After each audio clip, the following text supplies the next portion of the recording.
Eu fui convocado para estar falando do livro de Juízes, e de antemão eu já queria agradecer por fazer parte desse projeto e parabenizar o pastor Luiz por essa iniciativa.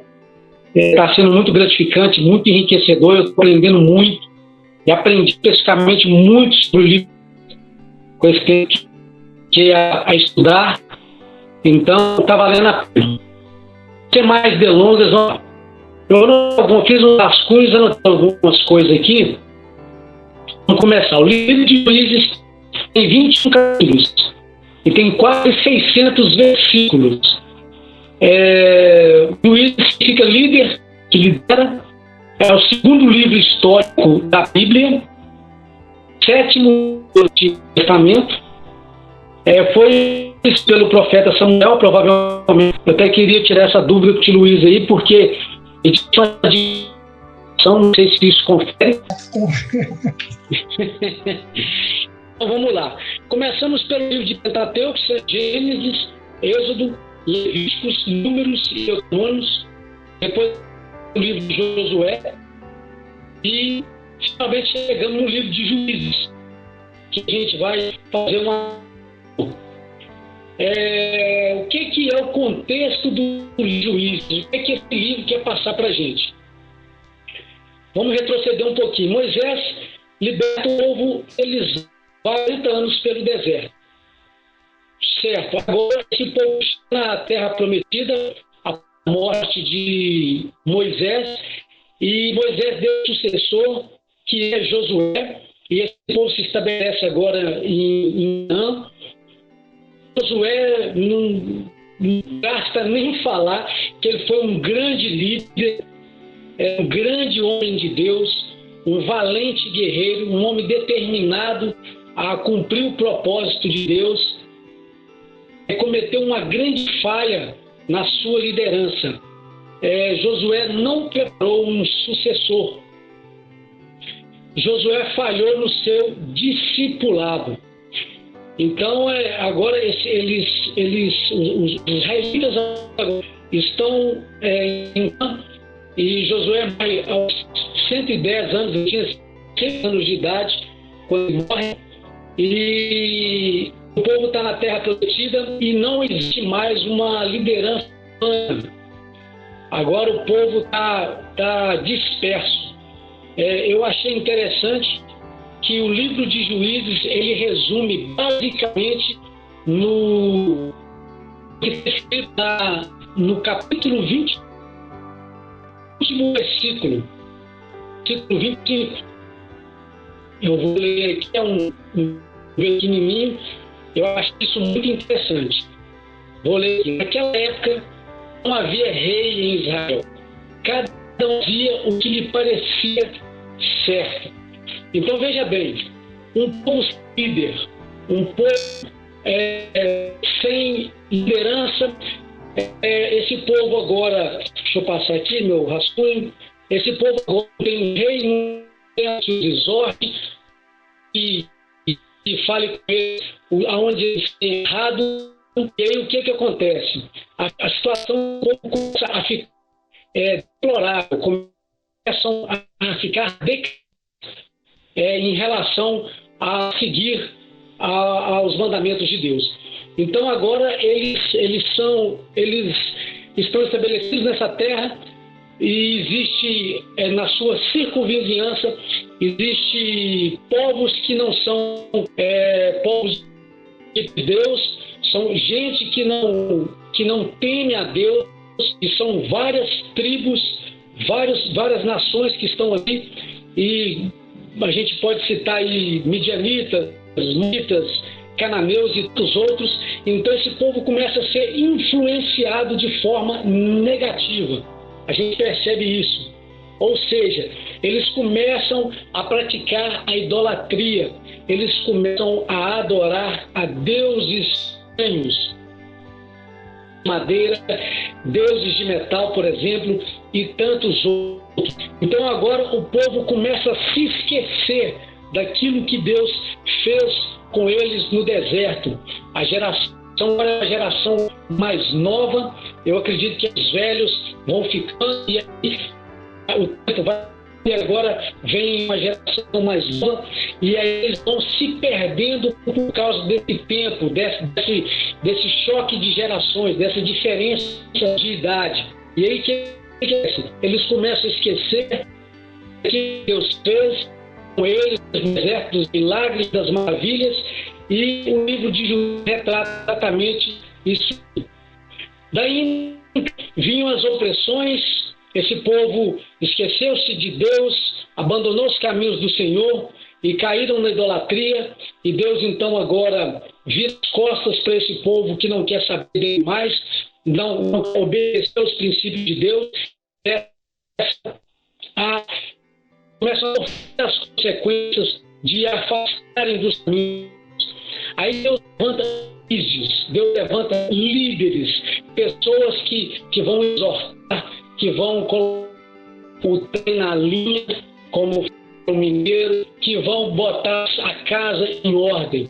Então, os levantados para libertar esse povo, e o povo se arrepende, e aí o povo peca, o povo erra nas suas condutas, e agindo com misericórdia, com graça, levanta gente trazendo esse povo para o caminho. Então o que acontece? Levanta um clamor. Eu falo aqui no livro, a gente vai ver que quando eles estão sob o julgo de outros povos, de outras tribos, de outras nações, esse povo levanta um clamor a Deus, esse povo chora na presença de Deus, e a maravilhosa graça de Deus é alcançada por eles. Então, o que a gente pode perceber? Levantou um líder, esse líder coloca o povo na linha, esse povo volta para Deus, aí para Israel. Os israelitas aí gozam de prosperidade, gozam de fartura, eles gozam de saúde plena, e está tudo numa boa. E isso leva um período.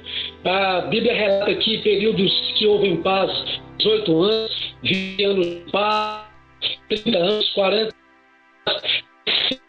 Eles voltam no mesmo ciclo, eles se desviam dos caminhos de Deus, sempre eles são errantes, e a influência cultural que eles sofrem, a pressão cultural que eles sofrem é tamanha ao ponto deles se esquecerem novamente. Eu achei interessante que durante todo o livro de Juízes a gente vai perceber isso, vai perceber essa facilidade que eles tinham para abandonar os caminhos do Senhor, abandonar os princípios de Deus.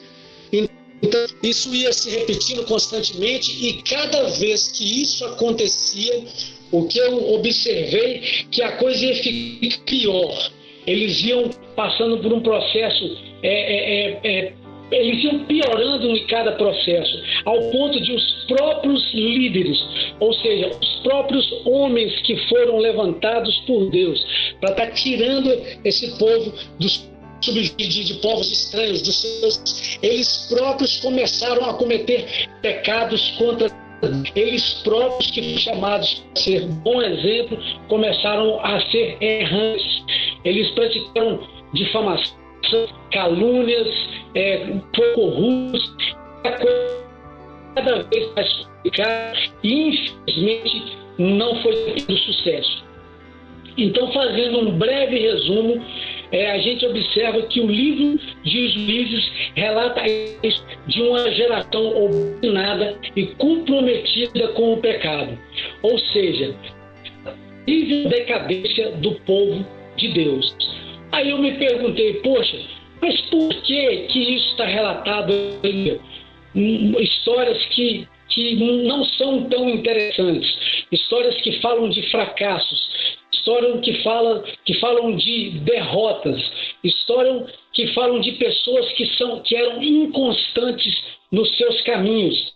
Sempre eles erravam, voltavam e consertavam e se arrependiam, e aí eles entravam nesse ciclo vicioso novamente.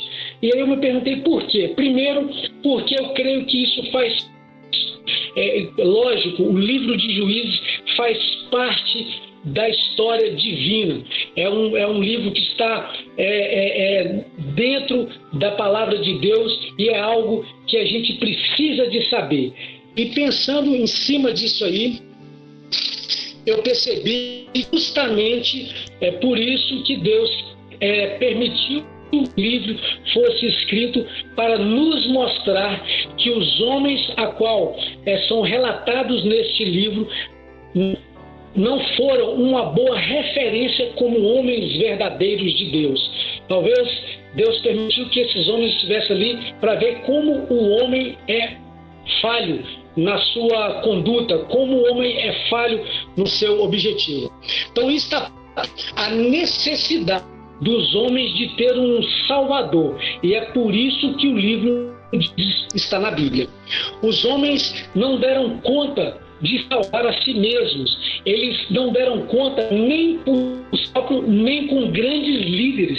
A gente não pode negar que esses homens foram homens escolhidos por Deus, foram homens que Deus levantou para mudar a geração, mudar a história da nação de Israel, mas infelizmente eles fracassaram. Então, o ponto é que o homem precisaria, como precisou, Salvador divino, de uma intervenção divina, um Deus poderoso que veio e deu conta do pecado, que foi um Deus que não errou, que não pecou. Então isso relata essa decadência na liderança, essa decadência no homem em seguir os preceitos de Deus.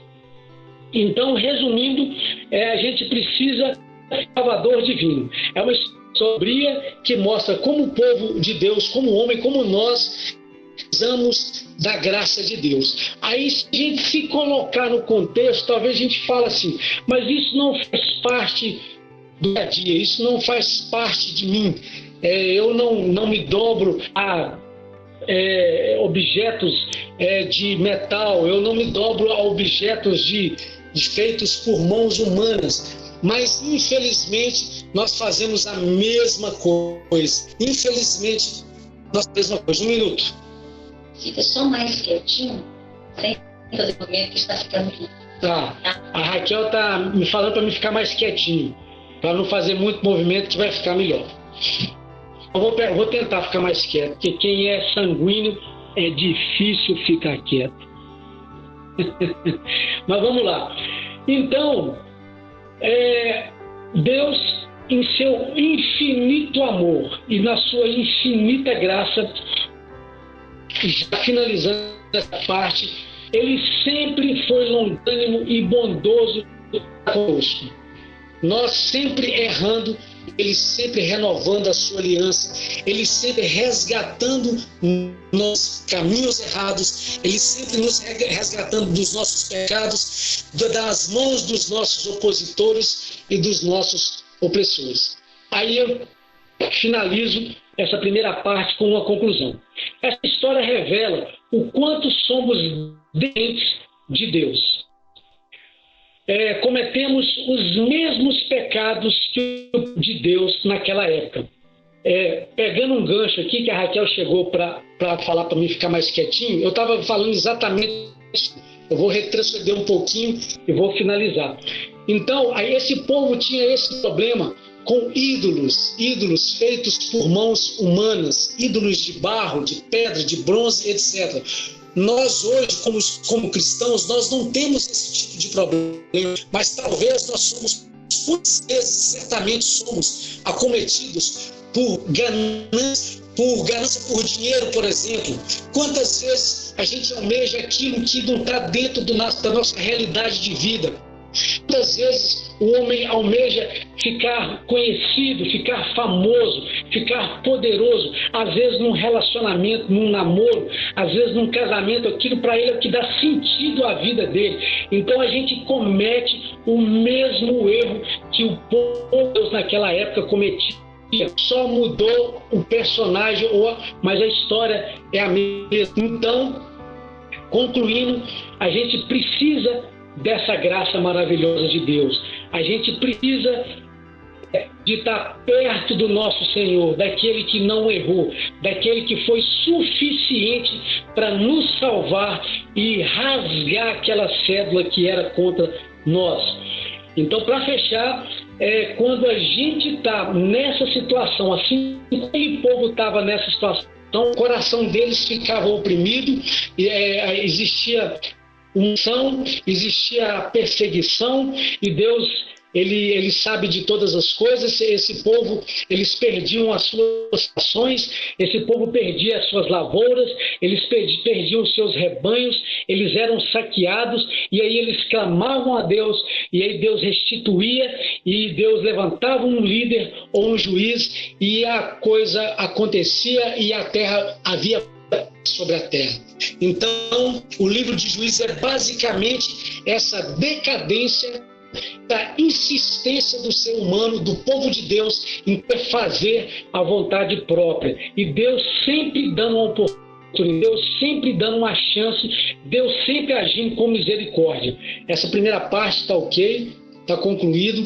Agora eu vou passar para a segunda parte, que é a parte panorâmica. Eu vou dar uma passeada pelo livro de Juízes.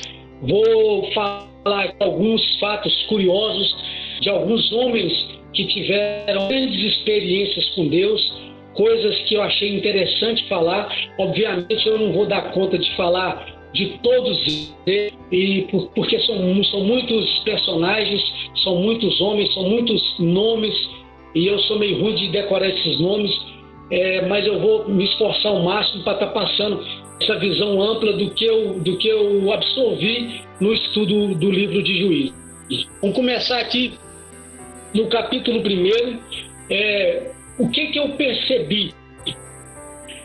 Como Josué entrega o cajado, agora, aliás, Josué morre, não há quem ele passe o seu cajado, mas o povo ainda está naquela febre de obediência, está no hábito de obedecer. A voz de Josué provavelmente ainda estava ecoando na mente e no coração desse povo. Esse povo, então, no capítulo 1, fala que os cananeus restantes, algumas tribos dos cananeus, então eles lutaram contra os cananeus, eles tomaram a terra dos cananeus, eles lutaram também contra Jerusalém, eles tomaram essas terras por herança, por posse, e aí estava tudo bem, tudo tranquilo, e o tempo vai passando, e aí o povo começa a se desviar da presença de Deus, começa a praticar, fazer coisas práticas que não agradam o coração de Deus. E aí, no capítulo 2, o Senhor manda um anjo. O capítulo 2, eu vou ler aqui a partir do versículo 1. O subtítulo é O Anjo do Senhor em Boquim. Eu vou fazer um breve comentário. O anjo do Senhor subiu de Gilgal a Boquim e disse: Tirei vocês do Egito e os trouxe para a terra que prometi com juramento dar a seus antepassados. Eu disse: jamais quebrarei a minha aliança com vocês, e vocês não farão acordo dessa terra, mas demolirão os seus altares. Então Josué morre, esse povo ainda tem êxito em algumas batalhas. Depois esse povo se perde totalmente, abandona Deus de forma terrível, e aí Deus manda um recado através de um anjo para exortá-los, para lembrar eles de uma coisa que eles já sabiam. Peraí, gente, vocês sabem o que eu fiz com vocês antepassados lá no deserto? Os milagres, os prodígios, as maravilhas. E peraí, o que foi combinado? Não foi combinado de vocês demolirem os altares idólatras? Era isso que era para vocês fazerem. Aí o anjo dá uma sentença terrível ao povo de Israel. Lá no versículo 3, portanto, agora lhes digo que não os expulsarei de vocês, eles serão adversários e os deuses deles serão armadilha para vocês. Algo terrível isso, gente. Deus agora levanta-se e ira contra esse povo que está totalmente comprometido com o pecado. Aí, se a gente continuar lendo, dando sequência no capítulo 2, a gente vai ver a desobediência constante e as derrotas do povo de Deus. Infelizmente, é o que aconteceu. Passando pelo capítulo 2, a gente começa no capítulo 3, e aí o povo cansa de tomar couro, cansa de apanhar, de serem usurpados. Aí houve aquele ciclo que eu comentei já no início da minha reflexão, aquele ciclo que sempre acontecia. O povo agora se volta para Deus, o povo agora, Deus envia um líder para nós precisamos, eles reconhecem que pecaram, eles reconhecem os seus errados, e aí Deus levanta Otoniel, o primeiro, um dos primeiros, o primeiro líder ou juiz que Deus levantou para dirigir esse povo aí. Otoniel, ele era irmão de Caleb. Em algumas pesquisas pela internet, eu ouvi dizer que ele era sobrinho de Caleb, mas aí pela Bíblia, eu lendo a Bíblia, pela Bíblia fala que ele era irmão de Caleb. Então Otoniel é um grande guerreiro, e ele ocupou o exército inimigo, e houve paz na terra durante 40 anos. No final do capítulo 3, no versículo 11, relata exatamente isso aí. 40 anos de paz na terra. Os israelitas agora estão gozando de plena paz. Uma outra coisa que me chamou a atenção foi que praticamente em todos o início dos capítulos existe mais uma vez os israelitas fizeram o que o Senhor reprova. Então, gente, é incrível como o ser humano é propício ao erro. É incrível. Então agora Otoniel morre, e agora esse povo volta a praticar coisas que não agradavam a Deus e a adorar a outros deuses, e aí eles se arrebentam de novo, e aí esse povo agora clama a Deus novamente, e aí Deus ouve com seu amor, a sua misericórdia infinita. Deus ouve e aí levanta Eude.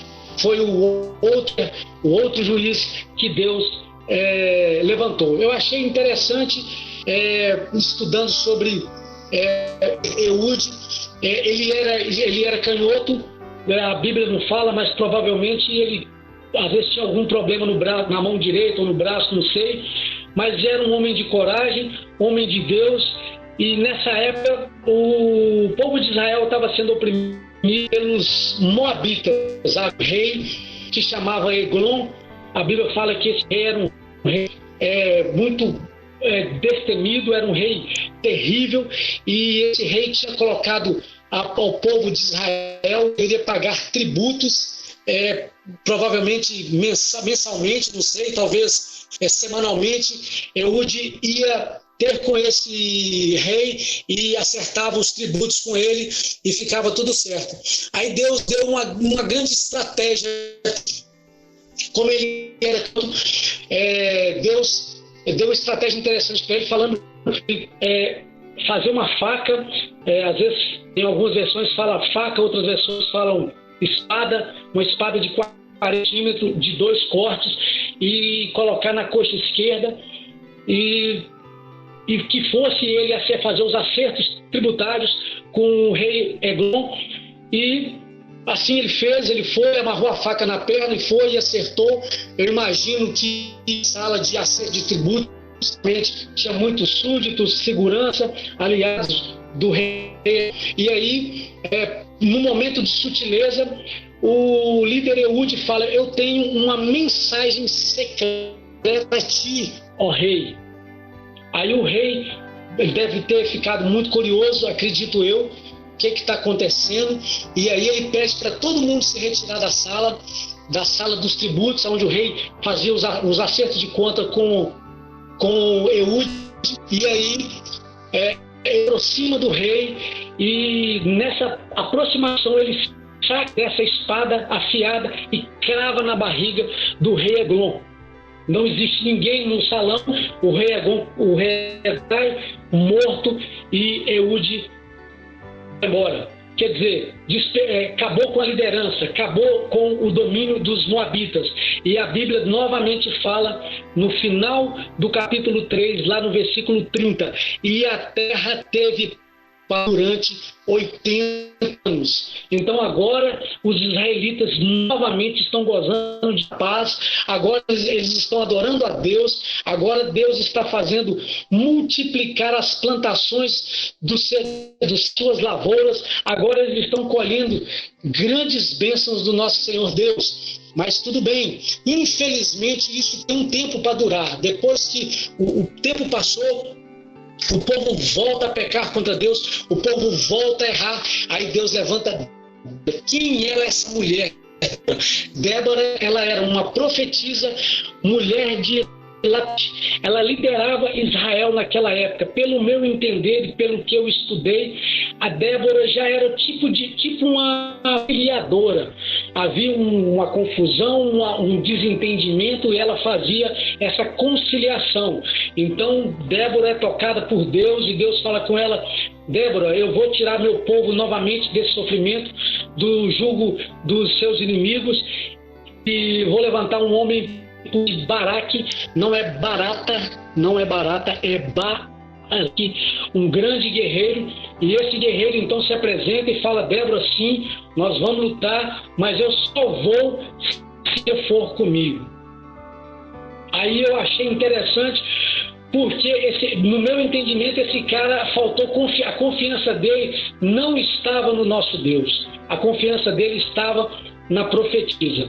Deus falou: sem problema nenhum, eu vou contigo, mas vai cair do ouvido a terra de todos os povos que entregou os inimigos, não nas tuas mãos, e sim nas mãos de uma mulher. Dito e feito, eles foram para a batalha, guerrearam valentemente contra os seus inimigos. E aí, só mais uma curiosidade para a gente fechar essa parte: fugiu um general de guerra temido pelo povo de Deus, se chamava Cis. Então eles conseguem vencer, Sísera foge, e aí há uma preocupação de Baraque, que Débora, eu não sei se Débora estava ali junto, mas acredito que sim, na batalha, e estava sabendo dos acontecimentos, mas eu quero dizer uma coisa para vocês: quando Deus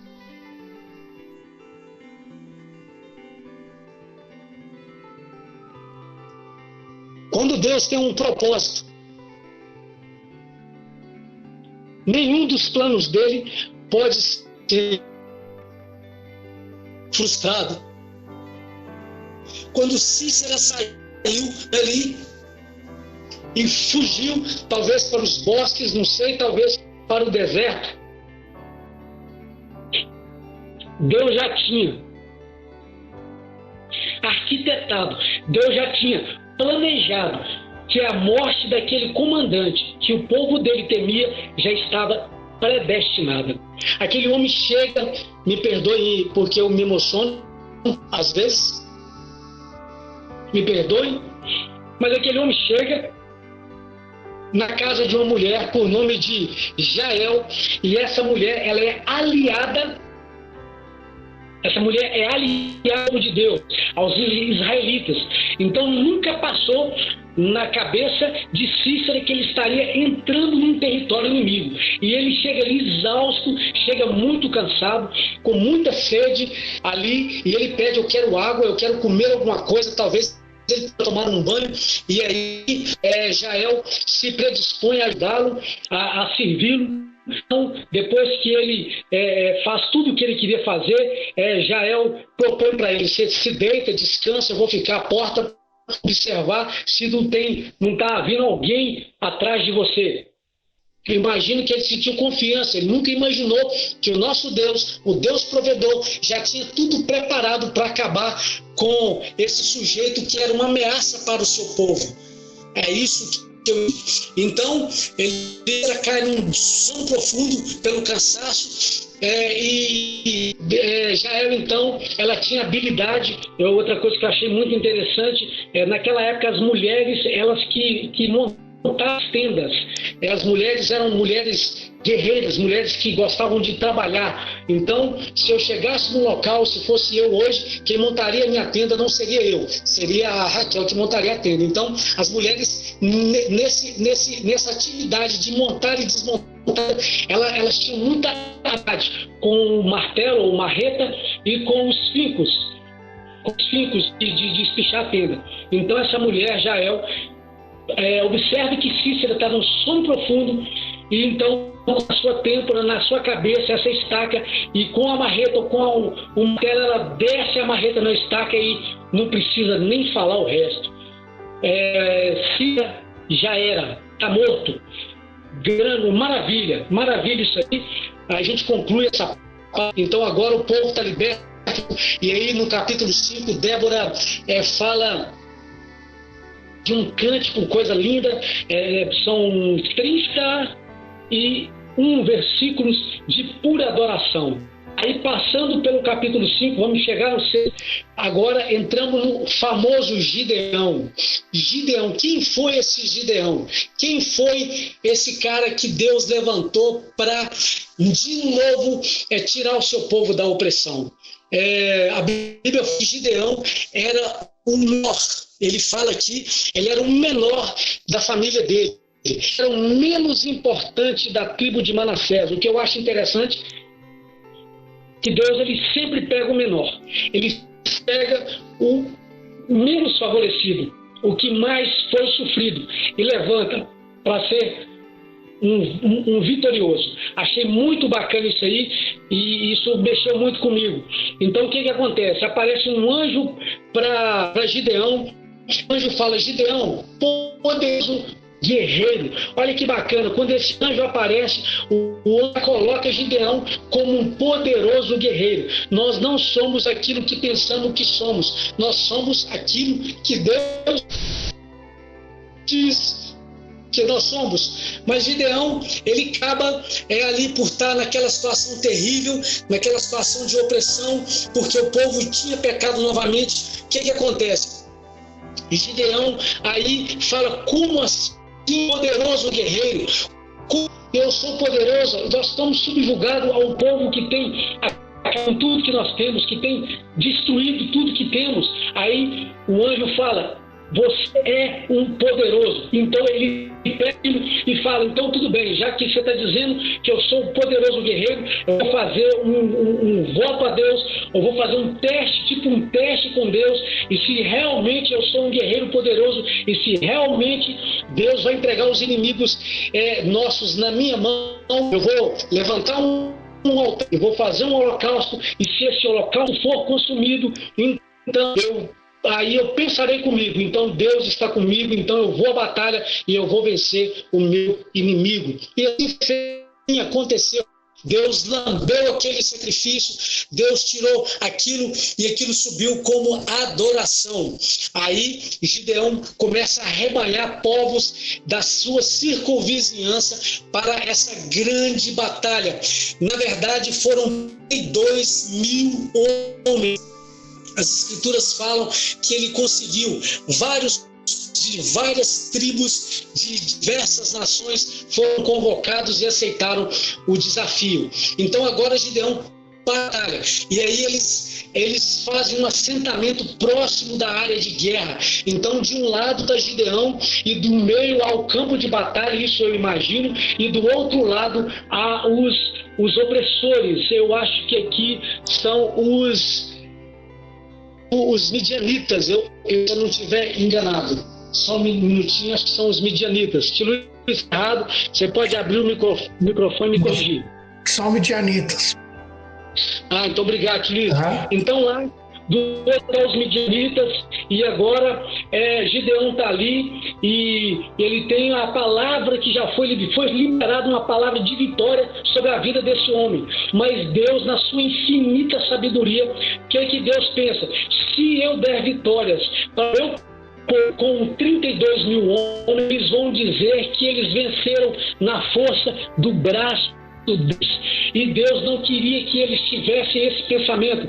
Então Deus dá uma estratégia, manda Gideão fazer uma reunião extraordinária, e então é feita essa reunião, e aí Gideão fala: gente, quem estiver com medo de participar dessa batalha, quem estiver inseguro de participar dessa batalha, quem quiser ir embora, está liberado para ir embora. Meu amigo, foi 22 homens embora. Então agora 10 mil homens dos 32. Só nessa primeira peneirada foram 22 mil soldados embora. Então as corra-botas não vão participar dessa batalha, porque Deus não chama homem medroso. Deus gosta de homem que tem coragem. Mas tudo bem, os dias vão passando e a proximidade da batalha, do confronto está chegando, mas Deus de novo chama Gideão e fala: Gideão, vamos peneirar de novo. Mas eu não quero que o povo de Israel pense que eles fizeram essa batalha. Então agora, o povo de Deus, o Gideão agora, Deus dá uma estratégia para Gideão agora: você vai levar essa turma aí, esses homens, para beber água. E aquele que eu falar que vai para a batalha, vai. Aquele que eu falar que não vai, não vai. Porque quando Deus fala uma coisa, acontece exatamente, por nenhum dos planos nosso Deus pode ser frustrado. É isso que eu entendi. Gideão desce com essa turma para a água, e lá Gideão observa o que Deus falou com ele: todo aquele que lambesse a água voltar para casa, e aquele que pegasse a água com sua mão e levasse a boca iria para a batalha. Eu achei interessante que nessa peneirada sobraram apenas 300 homens, ou seja, 9.700 foram embora. Imagino eu isso, o pensamento de Gideão deve ter na base. O que está acontecendo com esse meu Deus? A Bíblia fala que o número era muito grande, como o número de areia do mar, o exército do povo inimigo.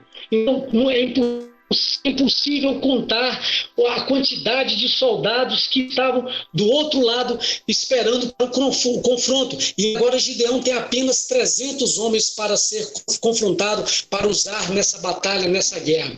Eu imagino que Gideão deve ter começado a tremer, a ficar muito preocupado. Somos poucos, eles são muitos, e que vamos... Bom, Deus então dá uma outra ordem para Gideão: Gideão, você está preocupado? Eu te conheço, porque Deus conhece o pensamento, Ele sabe exatamente onde nós queremos chegar, quais são as nossas preocupações, quais são os nossos anseios. Então ele fala: Gideão, você vai lá no campo do inimigo de forma secreta, é lógico. Eu imagino que deve ter pegado 1, 2 ou 3 dos seus soldados e foi lá: eu falarei contigo, eu vou te mostrar coisa que vai te animar, alguma coisa que vai mudar, vai mudar esse pensamento seu. Então Gideão chega lá, existem 2 soldados, não sei se eram soldados, se eram líderes, se eram gente. Agora eles falam, um falando para o outro: eu tive um sonho essa noite que vinha um pão muito grande e passava sobre o nosso acampamento, sobre as nossas tendas, e destruía absolutamente tudo. Antes dele acabar de falar, o soldado que estava ouvindo disse: não é outra coisa a não ser os Gideão. Então agora os soldados estão com medo, e Gideão agora toma força, toma coragem, imediatamente volta para o acampamento e convoca os seus homens. E há muitos acontecimentos aí, coisas bacanas para a gente mencionar, mas o tempo meu já está esgotando, eu tenho que adiantar. Mas o que acontece? Gideão vence aquele povo, vence os seus apenas contra homens, e a coisa é tão maluca, mas tão maluca, que os próprios soldados do exército inimigo começaram a lutar entre si. Então é Deus no negócio, não tem conversa, é na força do nosso Deus que Gideão ganhou essa batalha. E aí tem outras peculiaridades, outras curiosidades, mas vamos avançar. Esse é o versículo, eu estava falando do 6, aí inclui o 7, que fala da vitória de Gideão. Vamos passar para frente, fala de Zeba e Zalmuna, que foram os que fugiram, mas Gideão os capturou novamente também e os derrotou. E a gente chega no final do versículo falando da decadência de Gideão, aonde Gideão começou a achar que ele que era o cara, ele que tinha conquistado essa vitória, que ele começou a esquecer do princípio divino. Então, feito um manto sacerdotal com os despojos que eles conquistaram, particularmente brincos. Parece que esse povo, eles usavam muitos brincos, esses guerreiros. Então, eles pegaram esses despojos, e aí o povo perguntou ao Gedeão: o que você vai querer? Ele fala: deixa uns brincos aí pra mim, tá de boa, tá legal, tá bacana. E aí imagino eu, ele abriu lá um cesto, ou um pano, não sei, um lençol, e eles foram jogando aquilo, e Gedeão faz um manto sacerdotal. Aí é onde o perigo, aquele manto sacerdotal muito imponente, muito bonito, feito com ouro, e aquilo começou a tirar o foco do povo de Deus, tirar. Agora o povo de Israel deixou de crer e acreditar nas maravilhas de Deus depois dessa vitória, e aí começa a focar nesse manto. Coisa terrível. Começa o manto do Gideão, é o manto santo. Gente, cuidado com esse negócio de manto. O negócio não é manto, o negócio é Deus. Quem faz é Ele. Quem é poderoso para ganhar todas as áreas é Deus, é o Deus Pai, Deus Filho. Eles que são a razão da nossa vitória. Pois bem, então morrem. Aí a multidão, aí vem Abimeleque. Vou acelerar mais ainda para não perder mais tempo. Abimeleque, a única coisa que eu quero ressaltar é que ele foi um líder que não foi levantado por Deus, porque ele foi muito ousado. Essa ganância de ser poder ao ponto de matar quase os seus 70 irmãos. Só escapou um, me parece que o nome dele era Jotão, que era o mais novo. Ele mandou um recado para o povo: é melhor tenta governar em vocês ou eu só governar? O povo, é lógico, respondeu: melhor um só. Então ele matou todos os seus irmãos. Isso não é uma ordenança de Deus. Eu entendo que isso não é um chamamento de Deus. Vamos adiantar aqui. Abimeleque é a curiosidade. Teve no capítulo 10 teve o líder Tolá, depois teve o líder Jair, depois veio o líder Jafté. O líder Jafté me chamou a atenção também porque ele era filho de uma prostituta. Ele era ele era um homem subjugado pela sua família. Ele foi desprezado pela sua família. Eu notei que algumas características de Jefté. Ele era marginalizado e foi expulso da sua família. Então Jefté era como se fosse um gangster do crime, como se fosse um cara que vivia as grandes aventuras, mas fora da lei. E ele então é chamado por Deus para novamente libertar o povo de Deus da escravidão dos exércitos inimigos. E aí Jefté, a gente percebe que ele não exatamente, ele não sabe quem é exatamente esse Deus, pela atitude que ele teve. Jefté então resolve assumir esse compromisso de lutar, de posse daquilo que era do povo de Deus, dos israelitas, mas ele faz um voto a Deus. Uma coisa que chamou muito a minha atenção: Deus não pede isso a ele, ele faz por si próprio. Talvez ele confiasse em Deus plenamente. Ele disse: eu vou prometer, porque Deus, eu tenho uma carta contra Deus, isso eu penso, não está escrito aqui, é o que eu penso, e aí Deus vai me dar essa vitória. Talvez seja isso. Então ele promete: Deus, se realmente essa vitória vier nas minhas mãos, se realmente o povo inimigo o Senhor colocar nas minhas mãos, quando eu voltar da batalha, a primeira pessoa que eu encontrar, eu vou fazer um sacrifício ao Senhor em forma de gratidão. Então Jefté vai para a batalha, e é uma batalha sangrenta, a gente morre, mas ele vence, e ele está voltando para casa todo satisfeito, porque a batalha, mais uma vez, ele foi um líder que conseguiu libertar o povo de Deus das mãos dos seus opressores. E agora quem aparece na porta quando Jefté adentra a sua casa, ao seu terreno, a sua fazenda, não sei, aparece exatamente a sua filha. E, infelizmente, a sua única filha aparece, então a cai. Essa hora a ficha, ele entra em desespero, ele fica confuso, e ele, na hora ele lembra daquele voto que ele fez a Deus. Poxa, eu vou ter que matar a minha filha, a minha única, que eu vou fazer agora. E ele começa a chorar, a filha não entende, a filha acaba aceitando: pai, se o senhor assim prometeu, só pode fazer de mim o que o senhor quiser. Mas ela pede 2 meses para ficar exilada e chorar com suas amigas, porque tinha um desejo no seu coração de casar e ter uma família, e ter e ser mãe e ter um marido. Então ela chora, e isso é algo terrível, mas ela aceita a filho e retorna para casa depois de 60 dias. Então essa menina, ela é sacrificada a Deus. Eu entendo que se Jefté tivesse conversado com Deus, tivesse se derramado na presença de Deus, eu entendo que Deus teria preservado a filha de valente guerreiro, porque está escrito na palavra de Deus que ele não quer sacrifício humano. Então vamos correr aqui, está quase acabando.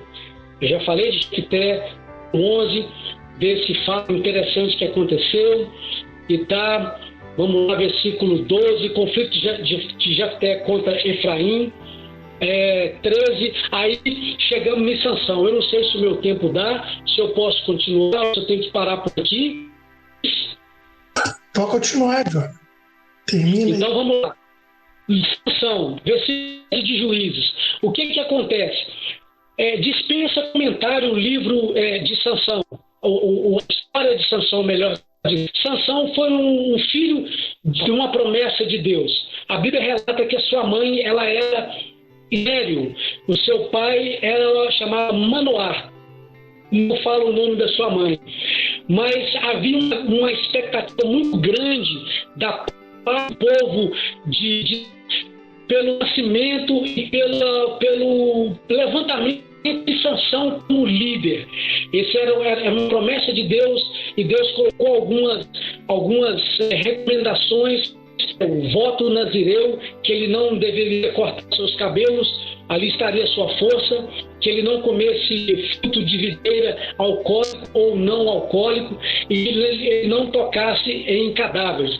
E o que eu acho muito interessante na história de Sansão, que um anjo e ter um encontro com a sua mãe, que é estéril, mais uma vez Deus usando aquilo que é impossível para tornar possível. Mas uma mulher estéril agora vai à luta a um libertador. E a expectativa era grande, porque o povo novamente estava sofrendo pelos ataques dos povos inimigos, daquele povo que estava ali por perto das suas regiões. Então, o que eu achei muito bacana, que esse anjo que fala essas novidades e que conta a vida para os seus pais, que a sua mãe vai ter um filho, depois eles descobrem que é o próprio Deus, porque eles chamam ele: vamos cear comigo, anjo, vamos fazer alguma coisa, vamos alimentar, vamos comemorar, afinal, a mulher, ela é estéril. Mas aí o anjo, que depois eles descobriram que é Deus, fala: eu não posso cear com você.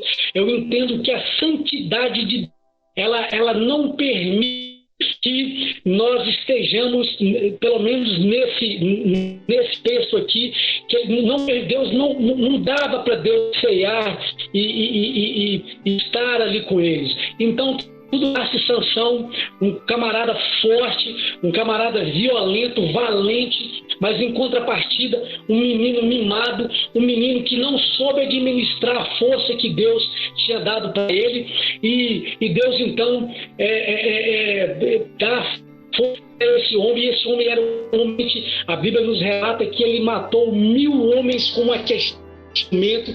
Aí eu falei: que troço é esse? Que negócio é esse? Queixada de jumento. Imagino que é o queixo mesmo do jumento. Ele deve ter botado aqui mas quem é MMA? Quem é os melhores nas lutas aí?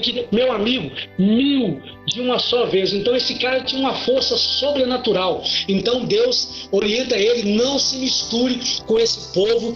Deus dá ordens e provavelmente sua mãe falava a mesma coisa.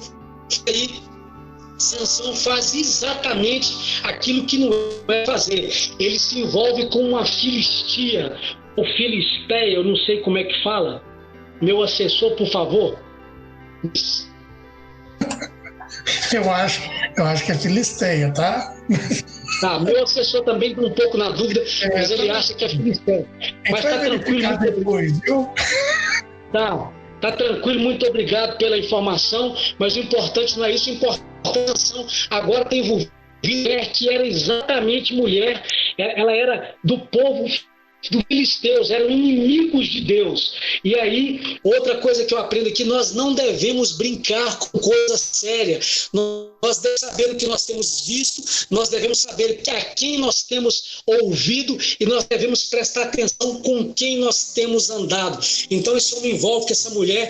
Imagino eu que era uma mulher muito bonita, muito cheirosa, uma mulher muito sensual, muito bonitona, porque mas imagino eu que era uma mulher sedutora. Então os do povo dos filisteus falou: está na sua mão agora, Dalila, você vai ter que descobrir a força desse cara. Ele está aumentando os mortos do nosso povo. Nós temos que parar esse cara e você vai descobrir. Então Sansão cai na bobeira, na infantilidade de revelar aquilo que era segredo. Mas ele em casa tem uma outra história, e eu já adiantando, já vou pôr um pouquinho aqui, ele já ouve com Dalila, e Dalila se faz de vítima e usa todo esse aparato para desviar e para desviar Sansão do foco dele, para descobrir aonde está a sua força. Então Sansão revela, e aí a história que era para ser uma maravilha, aquele que era para ser mais um líder libertador poderoso, vira para a Bíblia, relata que agora eles pegam Sansão e eles cortam de Sansão e eles levam Sansão para a cadeia, e agora eles fazem uma festa grande e eles furam os dois olhos, parece, os dois olhos de Sansão. E agora eles levam Sansão para um coliseu, imagino eu que é tipo um Mineirão nosso aqui, e agora tem lá 3.000 pessoas, não tão grande quanto o Mineirão, mas um estádio grande, e agora lá está Sansão ali, já tudo na sua mente, mas ele já pede para voltar a força dele, para que ele possa vingar desse povo, que ele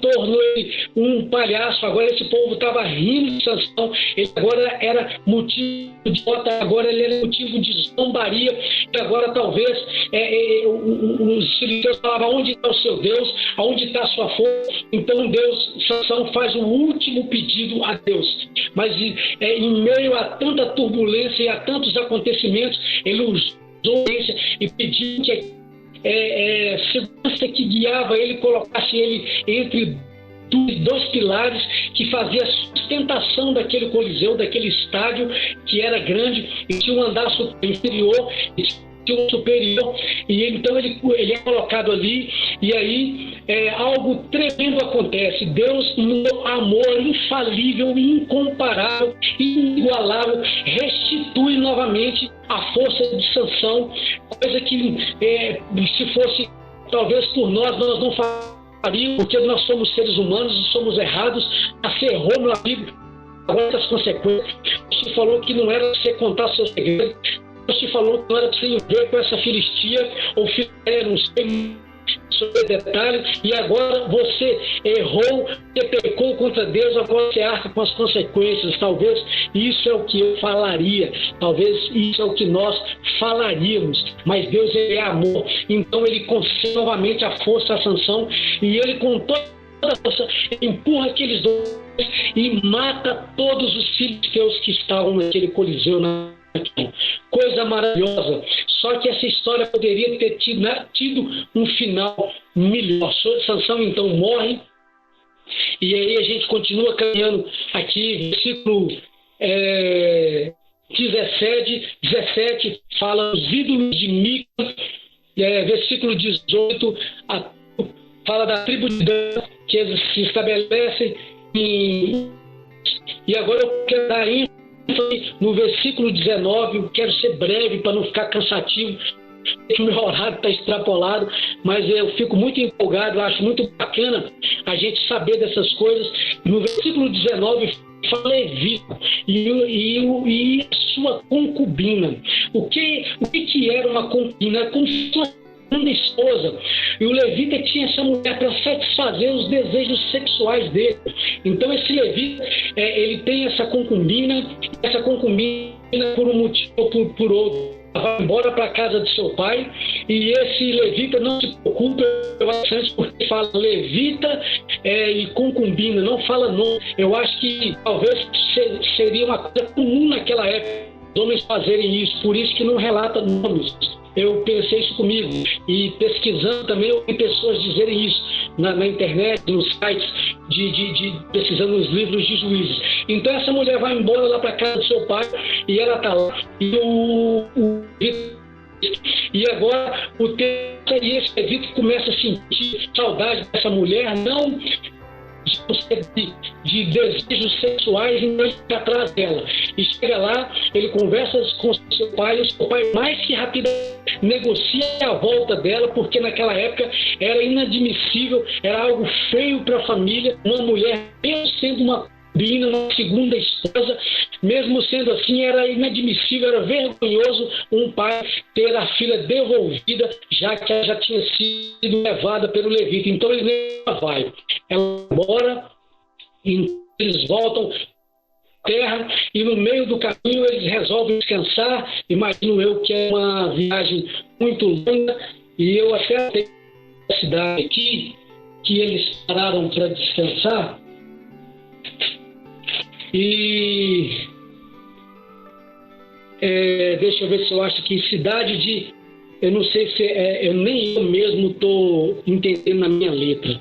É lamentável um negócio desse, mas que é Ezeus ou Ebeus, de Ebeus. Tá, vamos para essa parte. Aí eles chegaram, sentiram muito medo, porque era uma cidade...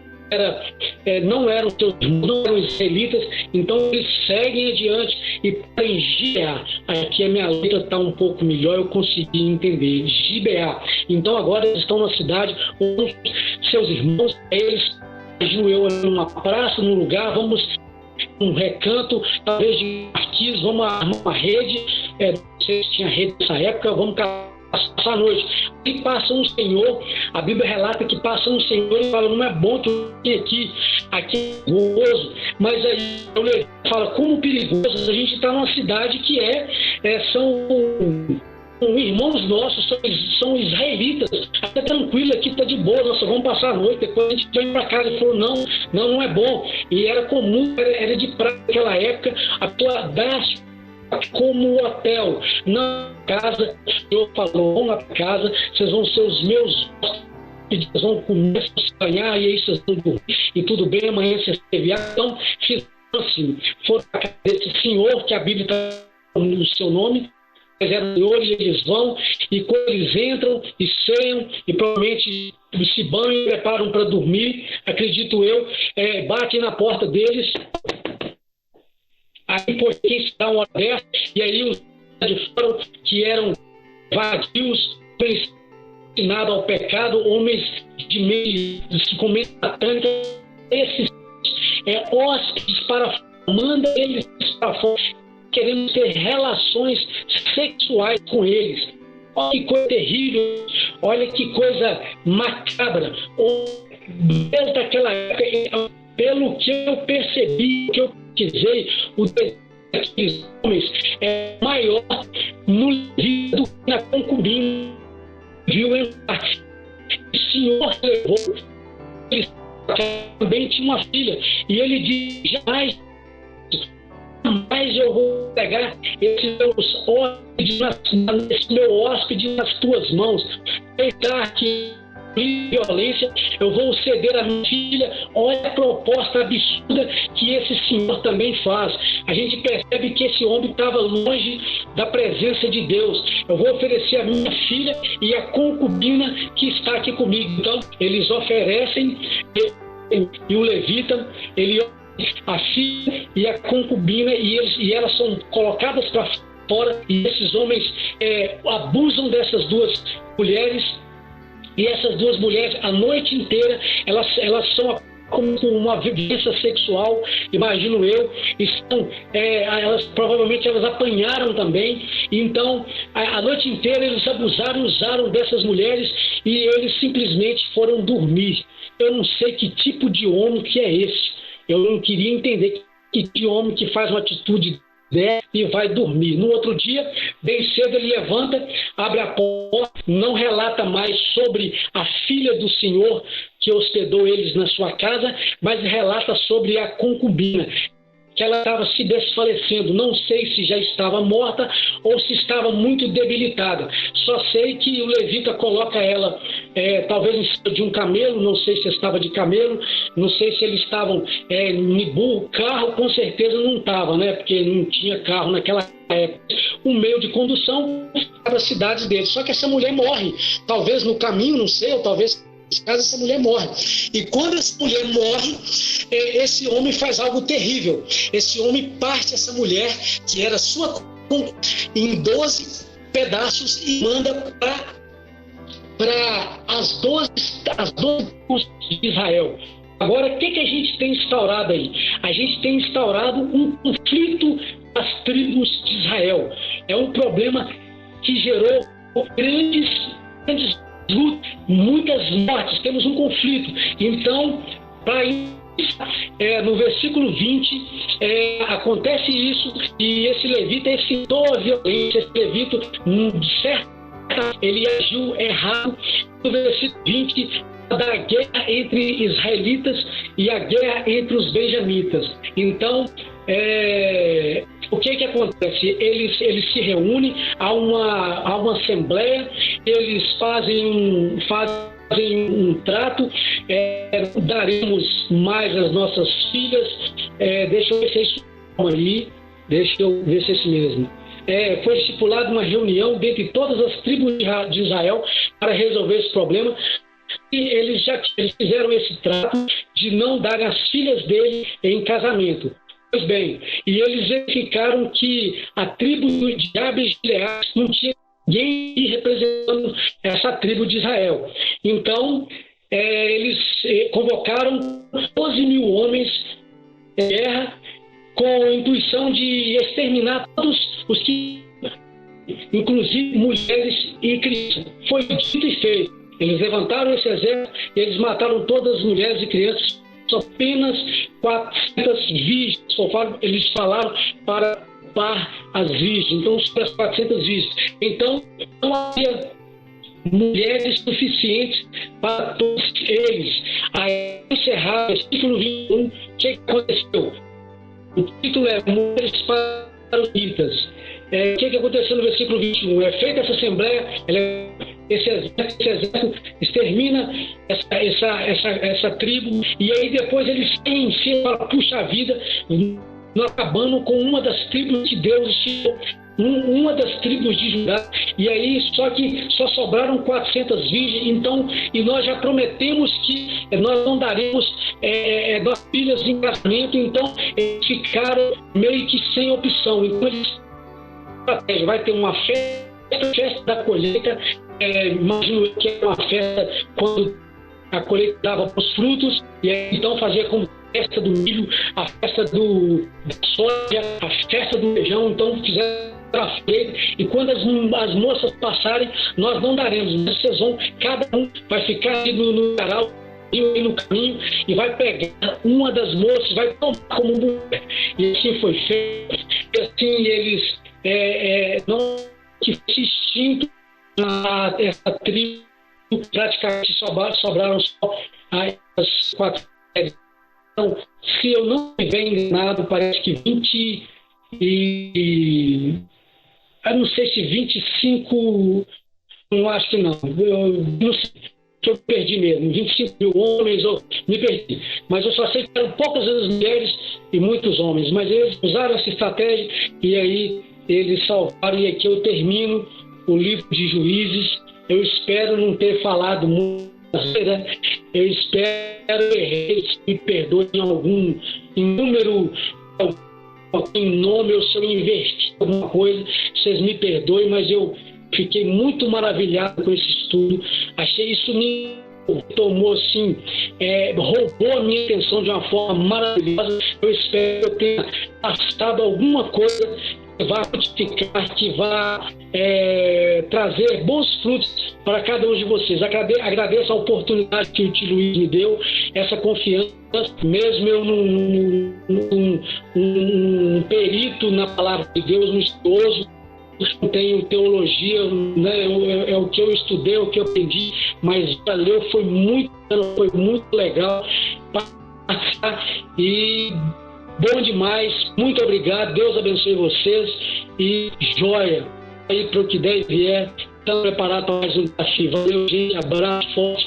Beijão, me desculpa o horário também, já são 19h20, mas eu empolgo e falo mais. Abraço para vocês. Abraço. Ô, Joy, para mim foi fantástico, tá? Como sempre, você é o dono da mímica. Eu adoro ver você falando. Mas foi muito profundo o estudo, Joy. E discordo de você não ter conhecimento da palavra. Eu acho que essa escola bíblica é exatamente para isso, para a gente crescer junto, né? E a cada estudo a gente vai vendo quão infinito é o conhecimento da Bíblia, né? A gente vai passando, a gente estava conversando eu e o Johnny antes de começar a aula, como que quando a gente para assim, para estudar um livro, como que é a riqueza de detalhes e como que a gente aprende estudando para dar aula, né? A gente aprende muito mais do que quem está ouvindo, mas quando a gente ouve uma aula tão bem, né, preparada, igual a gente tem visto todas aqui, desde Gênesis, a gente fica muito contente e que a gente consiga trazer mais pessoas para ouvir, gente. A gente começa a falar disso, porque todos estão se esmerando muito dessa aula, né? A cada uma, Gênesis, Êxodo, Levítico, Números, Deuteronômio, Josué, agora estamos em Juízes já. Vocês veem que o tempo vai passando e passa rápido, nós já estamos em Juízes, né? Até final do ano, vou olhar lá qual livro que a gente vai chegar, a gente vai ver quase o Velho Testamento todo, né? E está sendo muito gratificante, muito frutificante para todos, eu tenho certeza. Então, que a gente consiga trazer mais pessoas, né? E quem sempre aí quiser se dispor a dar uma aula, é só me contatar, tá? Eu tenho bibliografia, tá? Para estar fornecendo, para a gente estar fazendo esses estudos, tá bom? Aí hoje eu vou pedir, alguém mais quer comentar alguma coisa sobre a aula?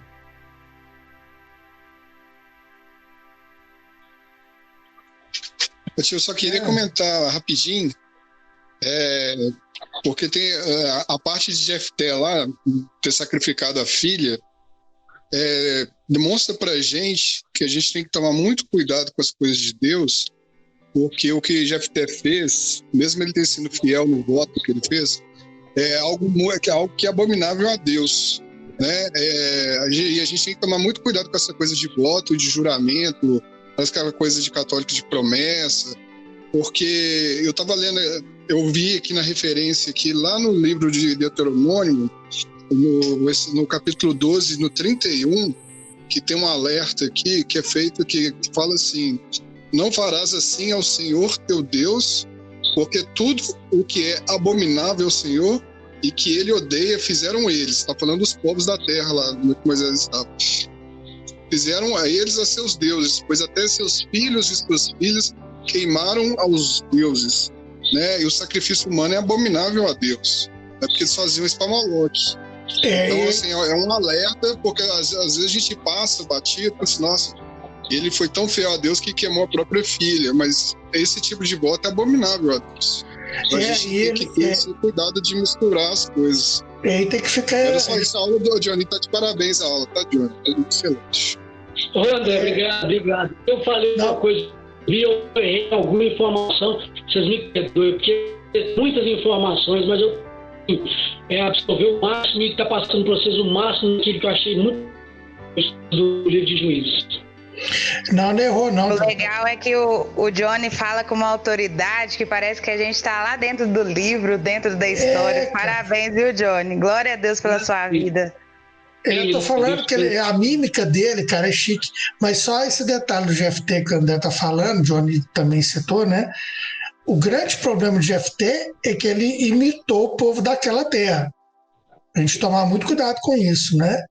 Porque a gente percebe ali, né? Até a MacArthur tem um comentário sobre isso, falando, ele acabou imitando o povo da terra, que Deus sempre abominou, que o André está falando.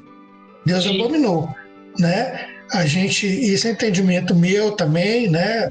A gente estudar e até aprofundar. Às vezes a gente aprofunda e discute isso na próxima aula. Olha que bacana. Mas eu entendo que o Johnny falou, o que o André falou também. Ele fez o voto por ele.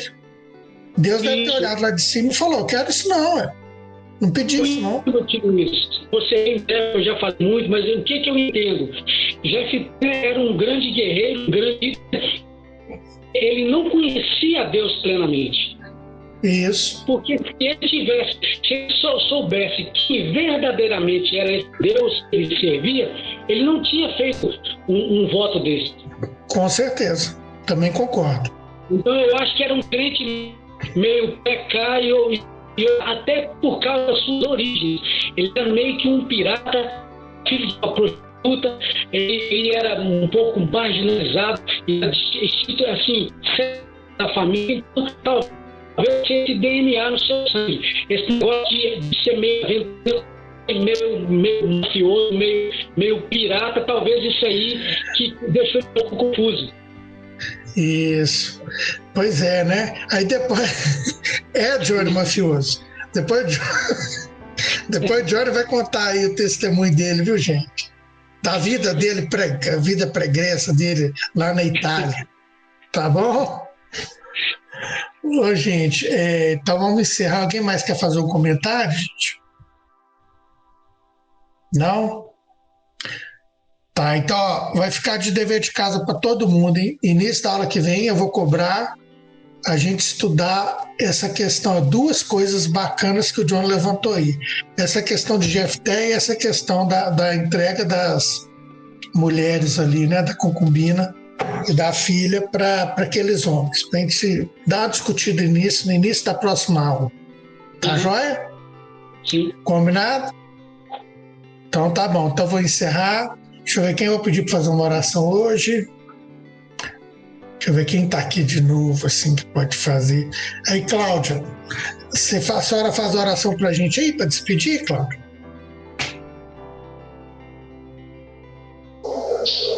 Amém, faço sim. Tá joia, então nos despede, por gentileza. Senhor Deus, ó Pai, muito obrigado, ó Deus, por este momento, ó Deus, por esta aula maravilhosa que a gente teve, Senhor. Que o Senhor continue abençoando, ó Deus, a cada um que está aqui, que possam vir mais pessoas, ó Deus, para absorver, Deus, a Tua palavra, Senhor. Deus, eu coloco cada um diante de Ti, ó Deus, e vem estar nos guardando, nos livrando, Deus, de todo mal, de toda essa pandemia, Senhor. O Senhor vem estar conosco, ó Deus.